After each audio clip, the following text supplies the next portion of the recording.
எந்த வெஜிடபிள்ஸும் இல்லையா, அதே மாதிரி டைமும் இல்லையா, இந்த சாம்பாரை ட்ரை பண்ணி பாருங்கள். குயிக்காக ஈஸியாக செஞ்சிடலாம். ஃபஸ்ட்டு எப்போது போல் கடுகு ஜீரகம் போட்டு தாளிச்சிக்கலாம். சின்ன வெங்காயம் தான் இந்த சாம்பாருக்கு வந்து அல்டிமேட்டாக இருக்கும். ஸோ ஒரு 10லேருந்து 15 சின்ன வெங்காயம் உரிச்சுக்கோங்க. ஒரு 10 பல் பூண்டு, இல்லைனா பூண்டு கூட நீங்கள் நச்சு போட்டுக்கலாம்.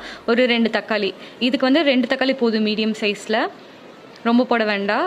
இப்போ வந்து உப்பு கொஞ்சம் போட்டுட்டு கருவேப்பிலையும் ஆட் பண்ணிக்கலாம், பச்சை மிளகாவையும் ஆட் பண்ணிக்கலாம். இப்போ கொஞ்சம் மஞ்சத்தூள் போட்டுக்கலாம் வதங்கினோன்னே.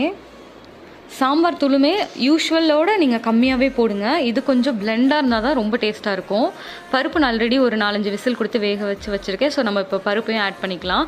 இது எதுக்கெல்லாம் சூட்டபுளாக இருக்கும்னு பார்த்தீங்கன்னா, சிக்கன் சுக்காக்கு அப்புறம் ஃபிஷ் ஃப்ரைக்கெலாம் சூட்டபுளாக இருக்கும். இன்றைக்கி எங்கள் வீட்டில் ஃபிஷ் ஃப்ரை தான், அதனால தான் இந்த சாம்பார் வச்சுருக்கோம்.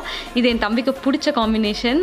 அக்காவோட டிஷ் என்னடா பிடிக்கும்னா லெமன் சாம்பாரும் ஃபிஷ் ஃப்ரையும் சொல்லுவான். ஸோ அவனை நினச்சிட்டே சாப்பிட்டோம். லாஸ்ட்டாக கொஞ்சம் பெருங்காயத்தூள், மல்லித்தலை, லெமனை புழிஞ்சிட்டு இறக்கிடுங்க. அவ்வளோதான். ட்ரை பண்ணி பார்த்துட்டு கமெண்ட்டில் சொல்லுங்கள். பாய் பாய் டூடல்ஸ்.